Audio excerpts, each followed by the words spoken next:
महायुतीच्या वरिष्ठ नेत्यांची तिथे भेट होण्याची शक्यता आहे। राज्यातील विविध प्रश्नांच्या अनुषंगाने ही भेट असण्याचं बोललं जात आहे। याबाबत आपण अधिक माहिती घेऊया। आमचे प्रतिनिधी सागर कुलकर्णी आपल्या बरोबर आहेत। सागर, अजित पवार गटाची सुद्धा आता हालचाल दिसते आहे। अजित पवार तातडीनं दिल्लीला रवाना झालेले आहेत। नेमकी ही भेट कशासाठी आहे? कारण निकालानंतर तातडीनं दिल्ली भेट होतीये, त्यामुळे चर्चा सुरू झाल्या।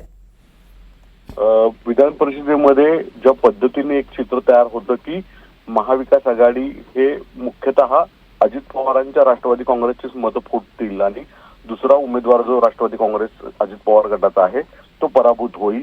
पण अजित पवार मुख्यमंत्री तसंच उपमुख्यमंत्री फडणवीस यांच्या सहकार्याने त्यांनी जी रणनीती आखली आणि त्याच्यामध्ये 9च्या 9 उमेदवार पहिल्याच फेरीत जिंकून आले।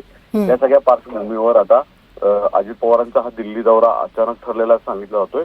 याच्यामागे प्रामुख्याने 2 गोष्टी आहेत। एक तर राज्यातल्या वित्त खात्याच्या संदर्भामधल्या काही गाठीभेटी होतील दिल्लीत असं सांगितलेलं आहे आणि त्यापेक्षाही राज्य मंत्रिमंडळाचा विस्तार जर यदा कदाचित महाराष्ट्रामध्ये या आगामी आठवड्यामध्ये होत असेल तर त्या दृष्टिकोनातनं अजित पवारांची ही भेट असल्याचं म्हटलं जातं। भाजपाच्या काही वरिष्ठ नेत्यांबरोबर त्यांच्या भेटी होतील आणि मंत्रिमंडळ एक्सपान्शन आणि काही इतर राजकीय घडामोडी चर्चा या भेटीच्या दौऱ्याच्या दरम्यान होतील असंही सांगितलं जातं। नक्की, धन्यवाद सागर आपण दिलेल्या सविस्तर माहितीबद्दल। अजित पवार तातडीनं दिल्लीला रवाना झालेले आहेत। विधान परिषद निकालानंतर त्यांची ही दिल्लीवारी चर्चेचा विषय ठरते आहे।